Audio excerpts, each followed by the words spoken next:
Gethin, we can't hear you again.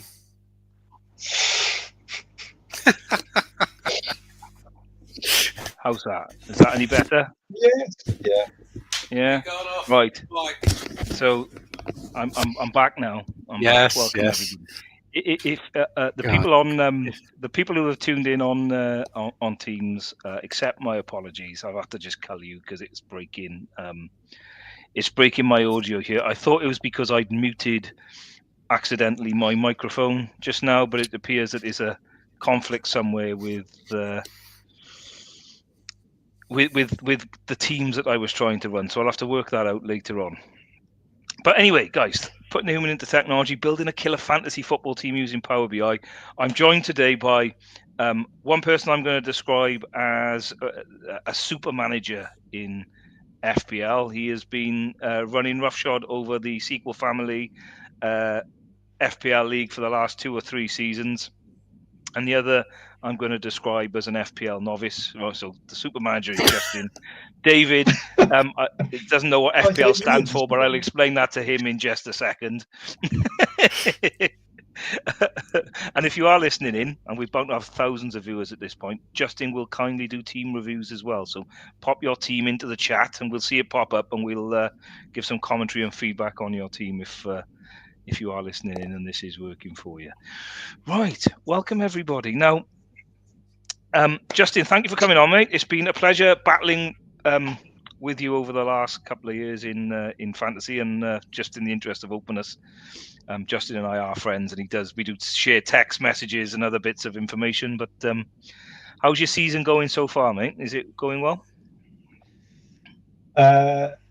Yeah, sure. Well, I mean, what a lovely time. I mean, sat at the top of the SQL League for a couple of weeks now, and the week you have me on is the week I've just lost first place.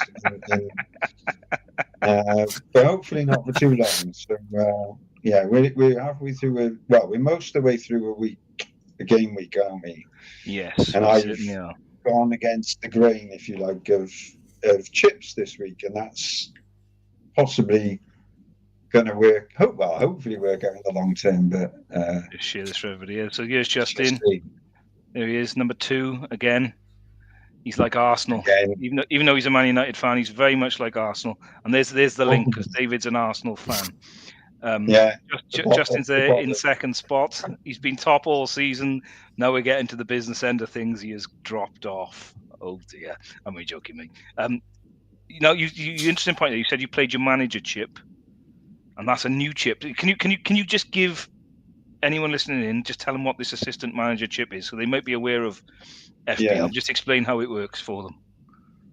Okay, so the assistant manager chip is like you said, is a new chip. It was for the first week. I think you can use it was this week, wasn't it?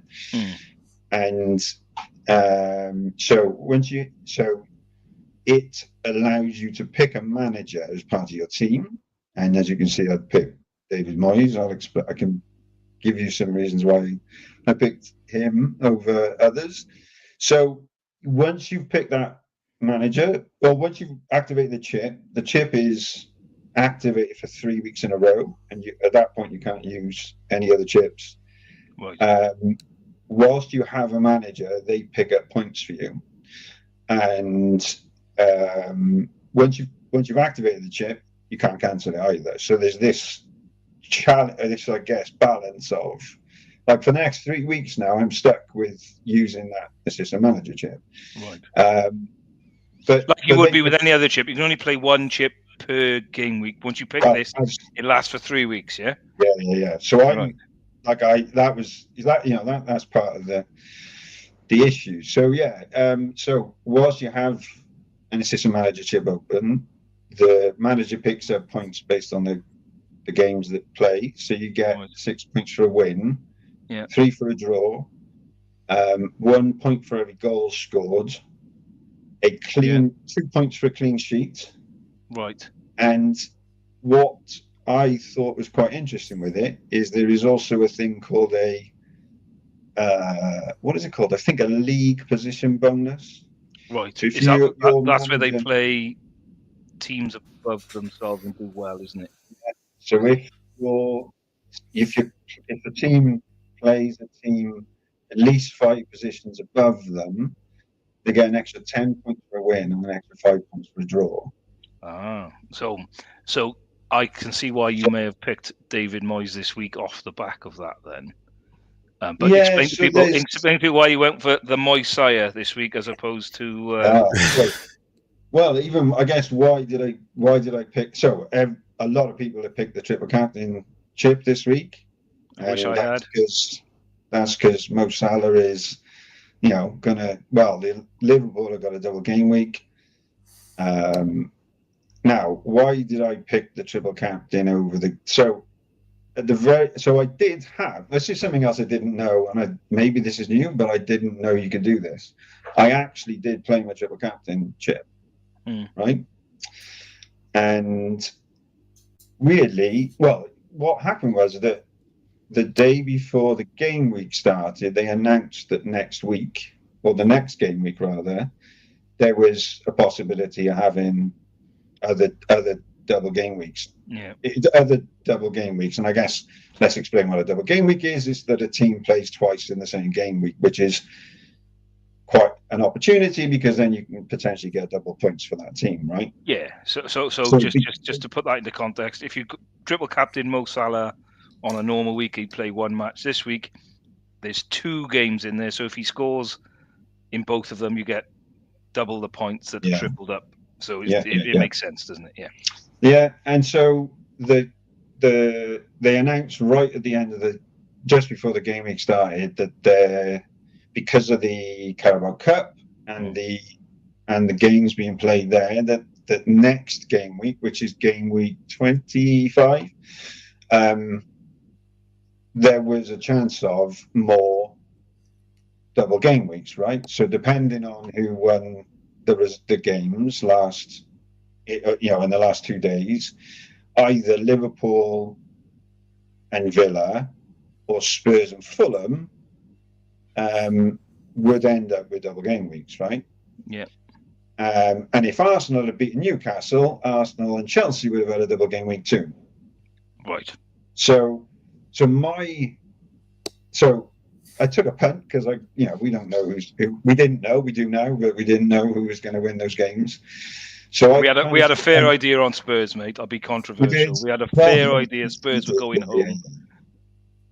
So I looked at so that means we got a double game week, right? Two weeks in a row we could double game weeks, and so I thought if there was, so for me the assistant manager chip, you might as well use it with those 2 double game weeks in mind. So I didn't know who was going to be captain, who was going to be my assistant manager, because you can, between game weeks, you can change your assistant manager, right? So for the first one, I picked Moyes, and that was for a lot of the Merseyside derbies end up with draws. Yeah. Everton have picked up a bit of form, haven't they? And I kind of... Well, they spanked Leicester, so you got 12 points for that game, and then that's right. If the Merseyside derby, it's like Manchester United, the Manchester United game. Manchester United have been notoriously awful this season, but form goes out the window, and absolutely, yeah. And I did have a feeling that Bournemouth might have done better against you than they did, right? I didn't anticipate. It wouldn't be unheard of for Bournemouth to turn Liverpool over. Or even get, even kind of get a goal or 2. So I was, so off the basis of the potential for the extra bonus from Moyes, I picked Moyes.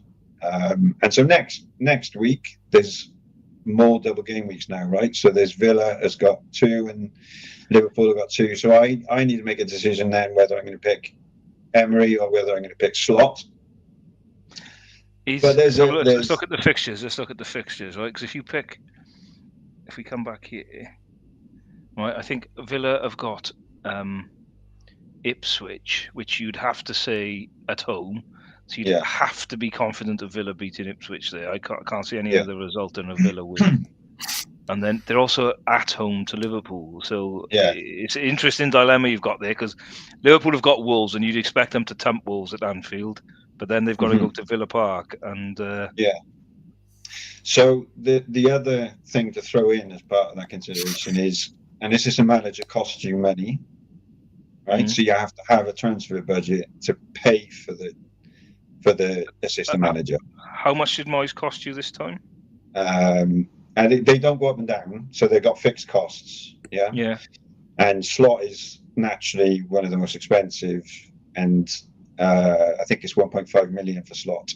Right. And also they take one of your club positions. So do you know we can only have 3 players from the same team. Yeah. So for me to pick Slot for the next game week, I would have to lose a Liverpool player. I got you. I wouldn't bother. So I've got 3 Liverpool players right now. So to pick Slot, I'd have to lose one of my Liverpool players and then transfer Slot in. So naturally, I think I'm leaning towards Emery. And being a Man United fan, you don't want to be back in Liverpool, do you? No, not really. I don't want to back for the league as much as that's. There's not much. There's not much hope there, is there? The thing I learned in fantasy football a long time ago was you can't let club affiliation get in the way. Absolutely, yeah. And Gakpo's on form. You can't drop Mo Salah. So if you did want Slot, you'd have to get rid of. Sovaslai, yeah, Sovaslai. I can never say that right. So he'd be the one that would probably have to go because Gakpo's on. Yeah, but he's playing very well as well, Sovaslai. So, who are you going to get rid of? I guess. All right. Okay. Cool. Yeah, so that's interesting then. So and the other dynamic to that. So I'm more than. I think I'm settled on it being Emery unless something drastic changes. Because the other thing is, if you transfer a manager out, it's classed as a transfer. So I'd have to make a double transfer to get Slot in, if you see what I mean. I'd have to transfer out Soboslai and then transfer in Slot. So I'm kind of losing points to do that. So yeah, there we go. Awesome. Okay. So you got 6 points coming back. Flecken's out, isn't he? So you would that have affected your position? So when that substitution happens, no.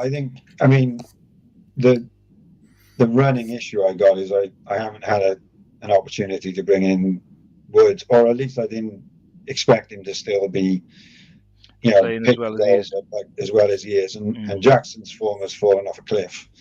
Whereas that Jackson has been, at the early part of the season, was really like an out. Like most of the rest of the league didn't have him, and he's been helping me keep high up the table. But yeah, Wood and Salah taking, the triple captain on Salah has hurt my position. But in the long term, I've still got my triple captain, and the assistant manager. Probably the best time for that assistant manager chip was now because of the double game week, right? Which it looks like you've got it in a calculated punt. There will be another another double game week somewhere, won't there? I just wanted to look at it.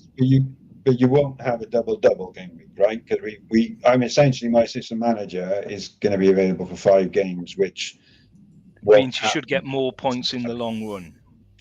Well, there you go. That's the theory. All right, so there's Nicholas Jackson. Right? Mm-hmm. Some of expected goal involvements is 12.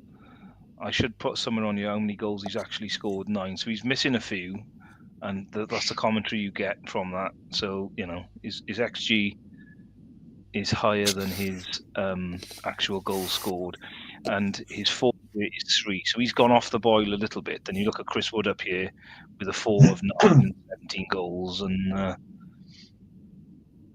this matter for Palace has been very good of late as well. His form is is very high too. This is the thing. I was convinced Wood was going to revert to the mean, and perhaps his mean is not as low as I thought it was. But yeah, I think he's undervalued, and I think in that Nottingham Forest site, I think it's built for him to score goals. Absolutely, yeah. So like I'm showing this is my Power BI report and my little model. how do you go about making your choices, mate? It was like, do you use a data set? Do you use the FPL API? Do you pull your data from news feeds, or is it just the good old fashioned? And I'll put this slide on because it's one of my favourite slides in my entire deck. Is it the good old fashioned Mike Bassett England manager way of writing it on the back of a cigarette packet, and you end up with Dave Benson and Johnny Hedges playing in your England team? Yeah. Well, yeah. I mean, I guess yeah. Well, I have pulled the data out of FPL in the past, but I've not got any. I haven't made any. I mean, I probably at some point it'd be useful to kind of do that, but I haven't really done that. A lot of the what I've tightened up for the last. I mean, one of my pastimes. I'm a big Football Manager fan, right? So that you know the game Football Manager, like for there's been. I mean, I've got every version that ever come out, so that is a bit of a guilt. So I used to play that a lot in university. Yeah. Right. And strange enough, a long time ago now, I had one of the developers on a reporting services training course. Oh, really? That I was delivering. Yeah. It was.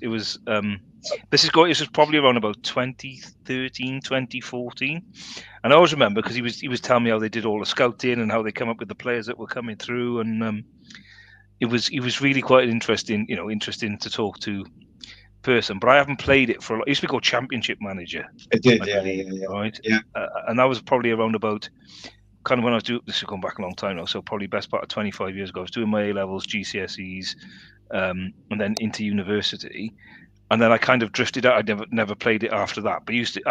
Is it a PC game now? Is it played? Yeah. PlayStation or? I mean, it's across all platforms, and it's in a bit of a troubled state this year. They cancelled this year's, but that's another discussion, I guess, for another day. But yeah, no, that I guess helps with the analytical side of that's just a glorified Football Manager, just a glorified spreadsheet, right? It's just crunching numbers and working out,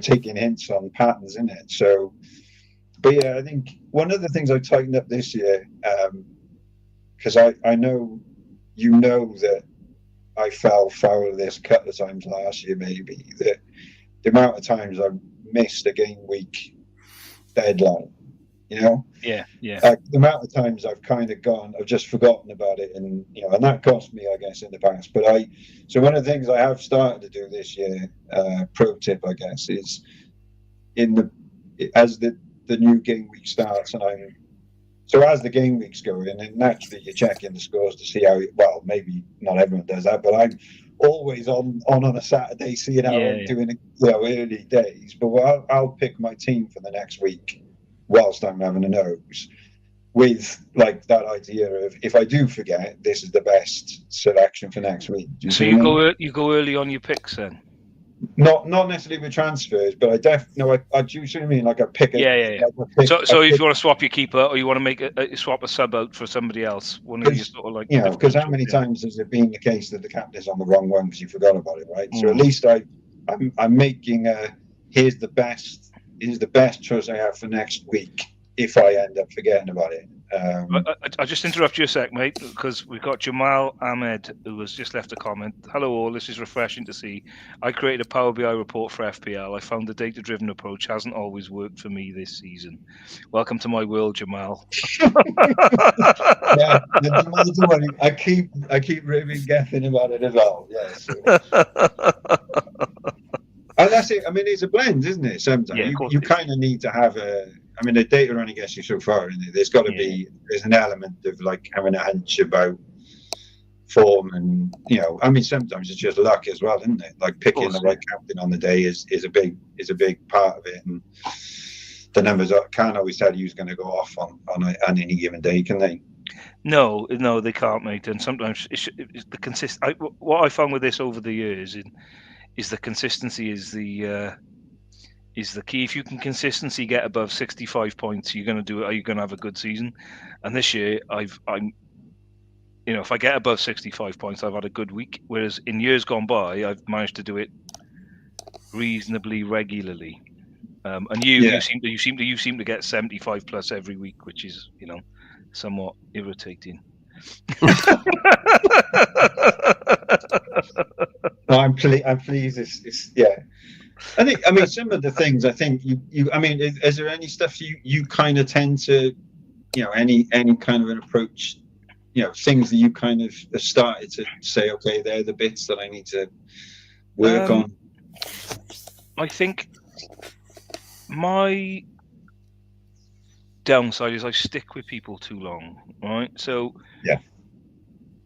But then but at the same time, I also think I'm guilty of switching him out too soon. So I think I got rid of Chris Wood too soon this time because I had him for a decent amount of time. And I thought, much like you, I thought he will return to the mean and get his usual number of goals. But Forest haven't. They've just been exceptional this season. And you have to put it down now as we got to 24 games and it's over half the games played, that they're probably going to remain like that for the rest of the season. And whilst they might not be Leicester in winning the league, they might be Leicester in terms of the points they get, because I think Leicester won the league with the lowest point score ever in Premier League history, not necessarily the entire top flight division. And so I think they're going to be on for a good score, and I think they're going to get the Champions League, and he's going to have to continue to score to do that, and I see no reason to believe otherwise. So I am probably going to be tempted to bring him. If I have a quick look at my team, I might be a bit more tempted to bring him back. So this is how it currently stands, and I don't make any changes. But Watkins here is on a double game week, so I'm going to be reluctant to get rid of him. There's no chance I'm getting rid of Isaac, and there's no chance I'm getting rid of Gakpo on a double game week. So I can't really squeeze him in as it stands unless he's injured. And in which case I've got enough transfers. I can swap Watkins for a Villa.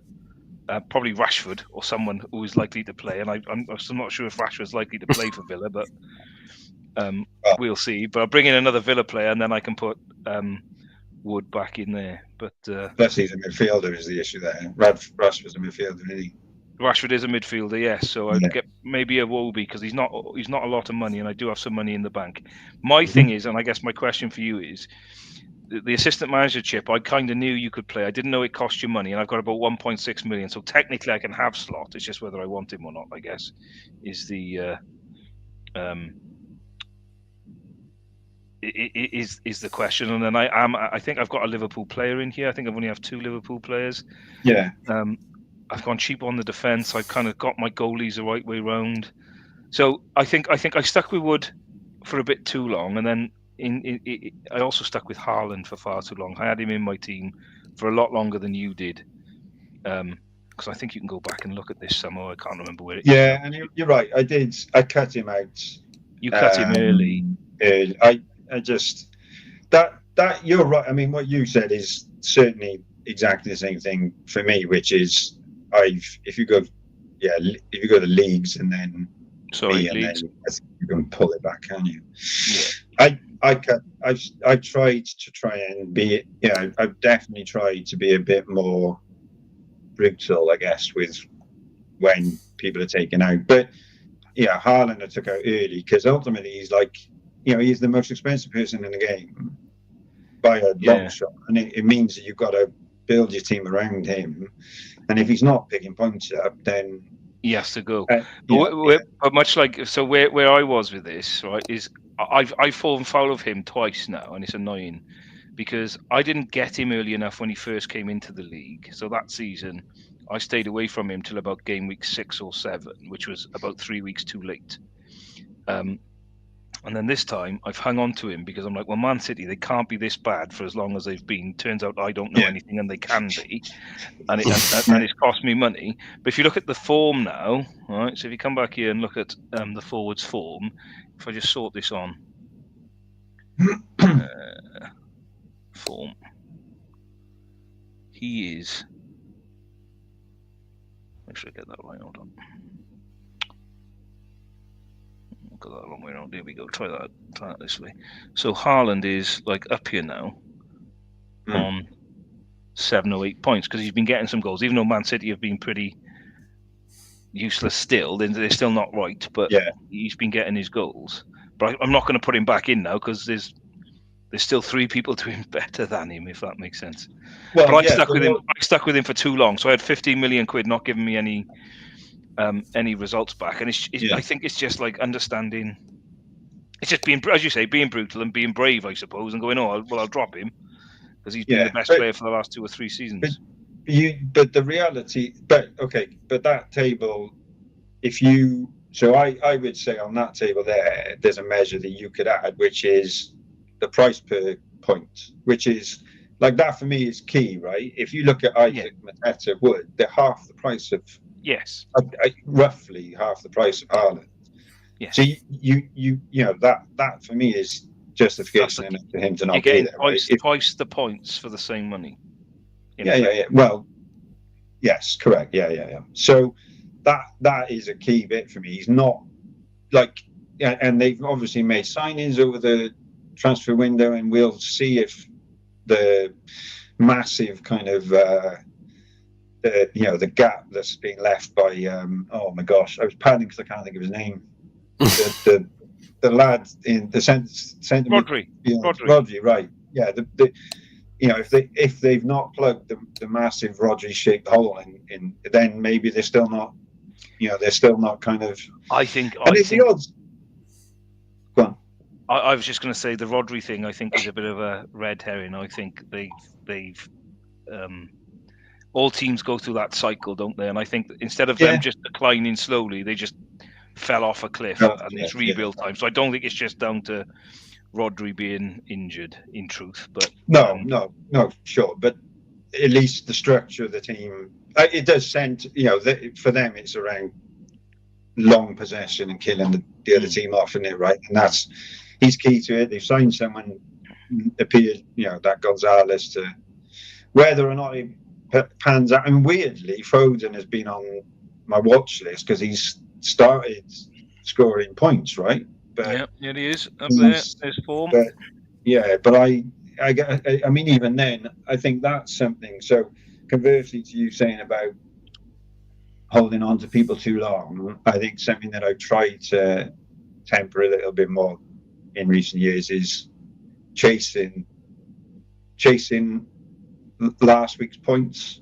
Yeah. Do you see what I mean? Like, someone has a heavy game week, and I know that there's been times in the past where, when your head's turned by somebody who scored points last week, and you're chasing something that happened, right? Foden started picking up points again, but whether or not, it almost needs to be sustained picking up points to kind of go there, right? But the one on there for me, that list there, Bournemouth, three Bournemouth players in the top 5 there.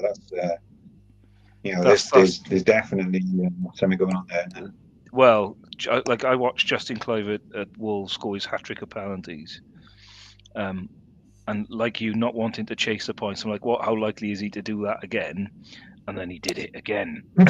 He scored regularly, so it's like, it's one of those things. But the Bournemouth lot are in there, and then you obviously from Manchester United, I guess the one ray of sunshine in their season has been Ahmad, and he's done exceptionally well. But he's now in a team that's, I feel like they've just,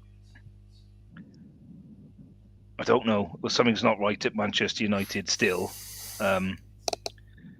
where they're not picking their £150 million worth of forwards. They're putting Mainu up front, who they might even sell come the summer, I've heard.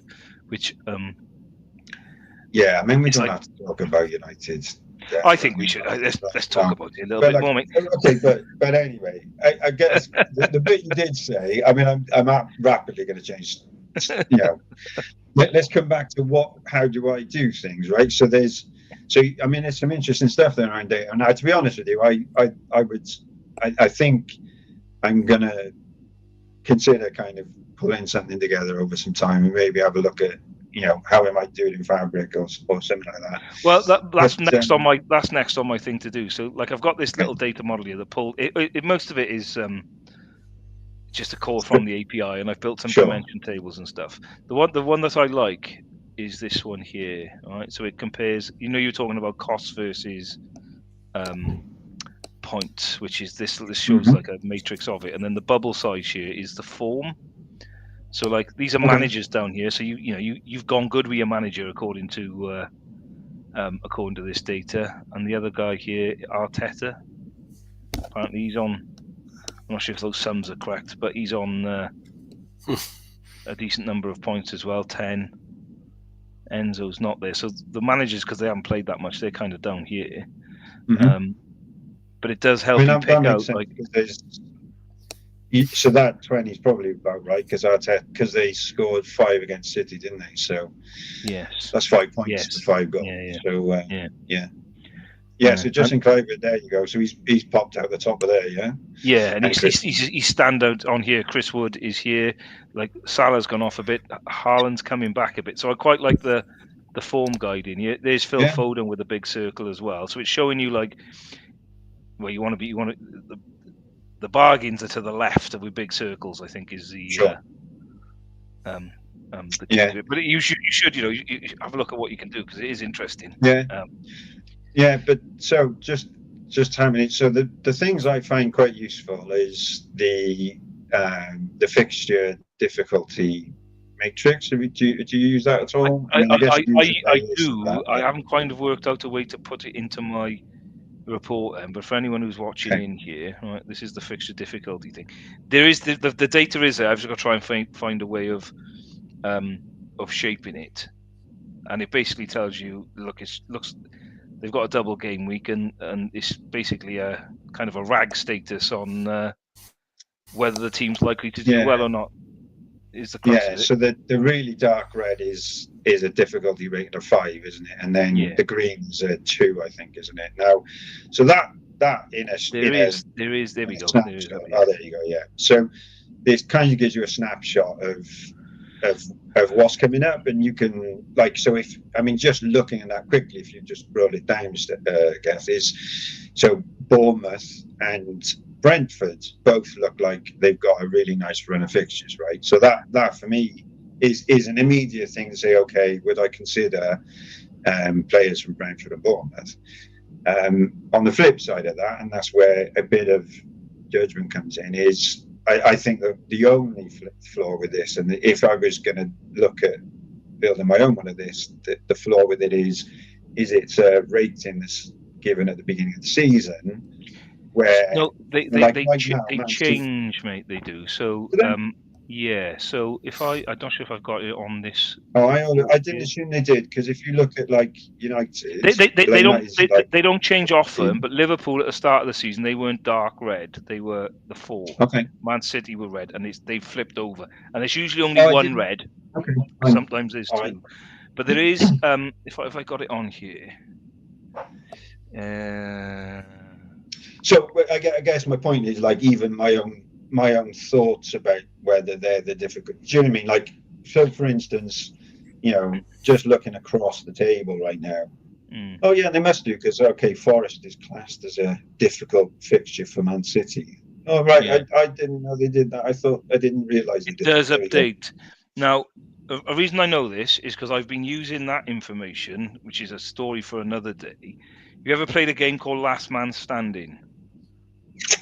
I'm aware of it. Right. So if you're not aware of it, Last Man Standing is you have to you basically enter as a group of people, and you have to pick a team to go through. And if your team doesn't win, you go out, and it goes on and on and on and on until there's like one person left. Some people pay to enter, and there's a prize at the end, type of thing. Well, I've played this, and I've actually used the team data in there to help me pick differential picks, and I've actually using getting ChatGPT to analyze the data for me, right, and give a prediction on who's going to win and the likelihood of it, and then it wouldn't make the prediction for me, but then I would then pick an obscure one. So like if I could see as I'm coming towards the end, and I've won this twice on the spin up until this game, and I'm not out of this game. I lost this game. Right. I think everything cost me. But I've just been, as for fun, using ChatGPT to do some analysis on it, using that model engine to pull this out. So I know that it changes. And I thought I had it in here, but I've got another. It's in another Power BI report somewhere where it shows you that. And I would look to do that.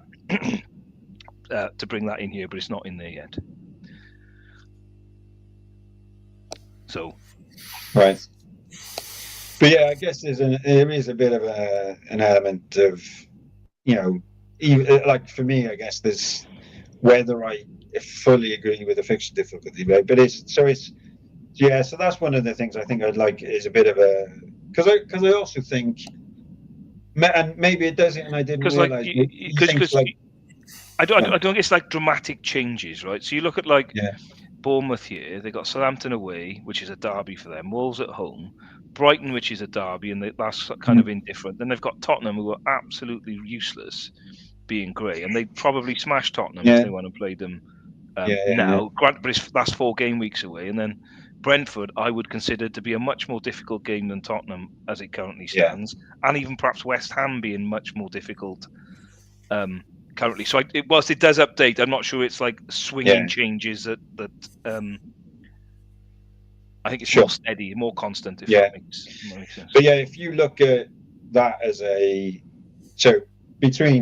let's look at the date like that bit now, right? So your Power BI report's got 3 Bournemouth players right at the top of the scoring. Yeah. Justin Kluivert's sitting outside on the on your bubble chart. Yeah. On my matrix. On your matrix, right? And then there you go. So, and then Bournemouth fixtures for the next, what was that? 6 weeks. 6 weeks. It's like mostly green. So that kind of, there we go. That's the tip out of the year. Is Bournemouth players for the win, isn't it? So we're going to say Justin Kluivert for the win, and then I've got to kick out. I can probably afford to replace. Just swap. I will be out, but he's been playing pretty well. And then you got to go back, and it's just making that decision, isn't it? And then I got to try and fit him into this side. That's right. That's right. There you go. I'm going to struggle to do as well. Probably Murphy be for the chop. Yeah. So there we go. So there's it is a challenge, isn't it? I mean, I'm unfortunately, because I've got the assistant manager chip active, my ability to make transfers is a little bit restricted now. But definitely looks like. I think you've done. I kind of wished I played it last week because I thought about it. I'm like, let's just sit and wait, all right? Because there's a risk here. I'll end up with all the chips being played in the last 8 games. Now, one thing I have found over the years is as we're coming towards the business end of things can become a little bit more clearer in terms of like selection and stuff.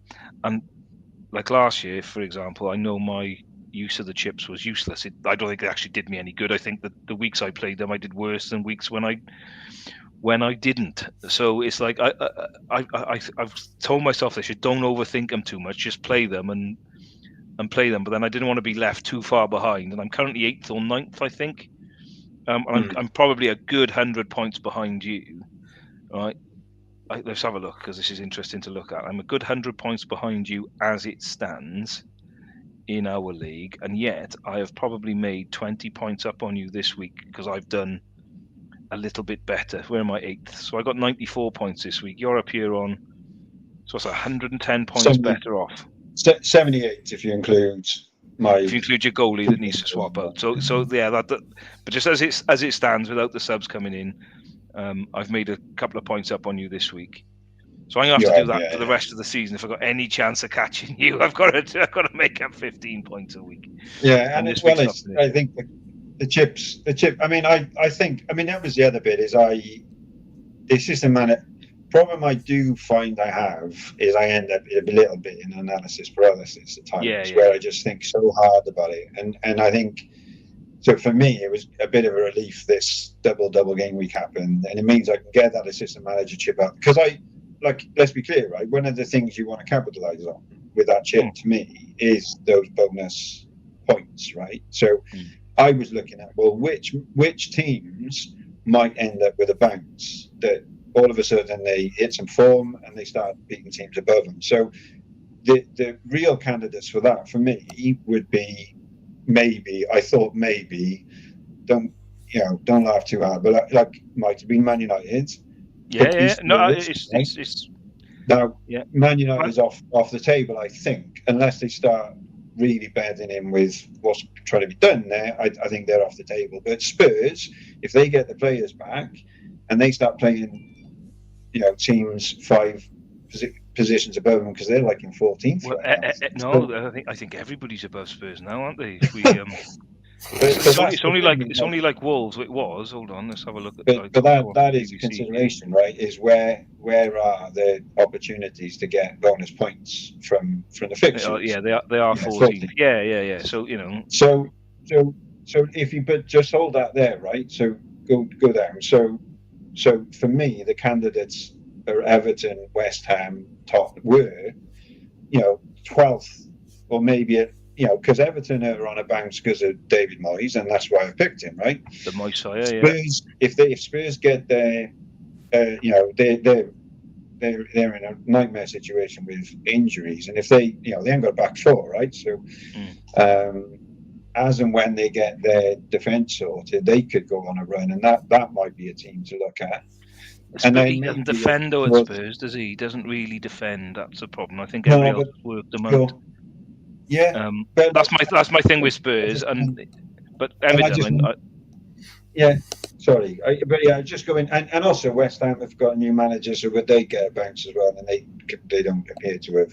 So I kind of ended up going round in circles with it, and I just it's one of those things where you can just think so hard, and in the end it was like, well, this feels like I'll get it out of the way, and because of the way the fixtures have gone, I think the free hits rather. I think that I think that's probably got an obvious use now, which is game week 29, because there's the cup final. So the game week 29, Villa, Palace, Liverpool, Newcastle, all have got no game. So that is the bulk of my team right now. So that's probably where I'm going to play my free hit. Right, there we go. And then triple captain, I guess if there might be another double game week given FA Cup stuff, although they've tried to reduce that this time.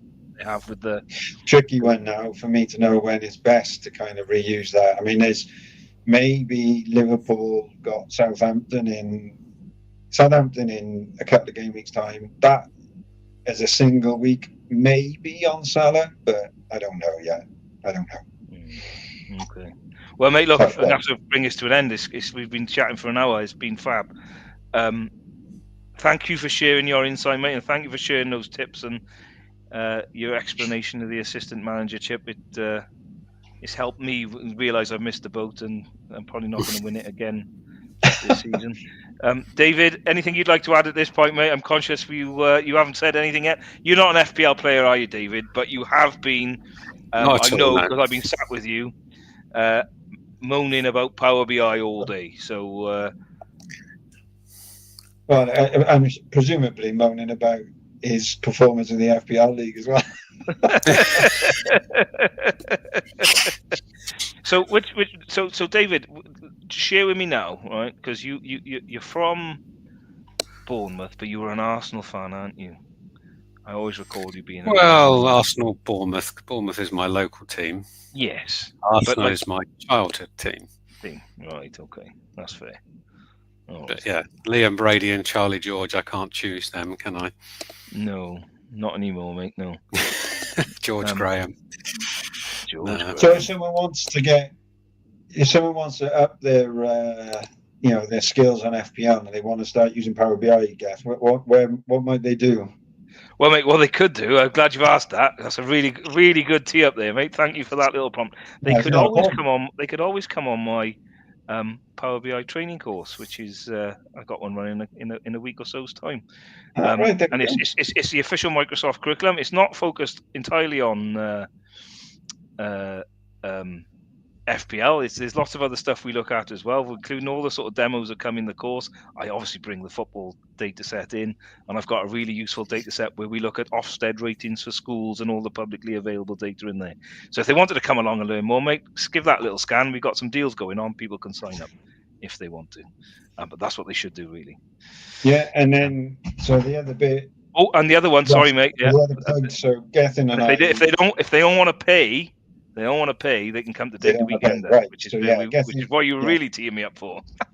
Well, yeah. Well, yeah, it was. So yeah, Gethin and I jointly run a conference called Data Weekender. It's a free conference around the Microsoft Data Platform. 5 of us in total. So it's me, Justin, Pragati, Kev, and Damir. Yeah. So that is going to run on the 1st of March, and we are going to release the schedule hopefully this Saturday. Yeah. There will be a Power BI track with six talks on Power BI and a handful of lightning talks as well. Yeah. And if you're interested in Fabric or SQL Server, there's going to be tracks for that too. Yeah. Yeah, there certainly is. There certainly is. DataWeekender.com. You can sign up for. You can sign up for that. Now, I was hoping to use this as a test for actually streaming one of the tracks to LinkedIn, but it looks like it didn't work earlier on with my headphones, and that might just be a bridge too far for the 1st of March. So we'll probably abandon that one. But we'll see if I can work it out before then. Yeah. All right. Well, David, Justin, thank you for joining me. It's been lots of fun. Have a great weekend, Justin. I know there's this FA Cup this weekend, so there's no more points until Liverpool play Everton next week, and then we'll be on to game week 25, and 13 games to go. And who's your tip for winning the league, Justin? Leeds. Southampton. Leeds. Which league? The Premier League, mate. The Premier League. I'm going to have to go on holiday or something. I don't know. Brilliant. All right. Thanks, mate. Thanks for your time. David, Justin, thank you very much. Guys, I'll see you all soon. Thanks very much for listening in. Bye. Take care. Cheers, Bye. Bye.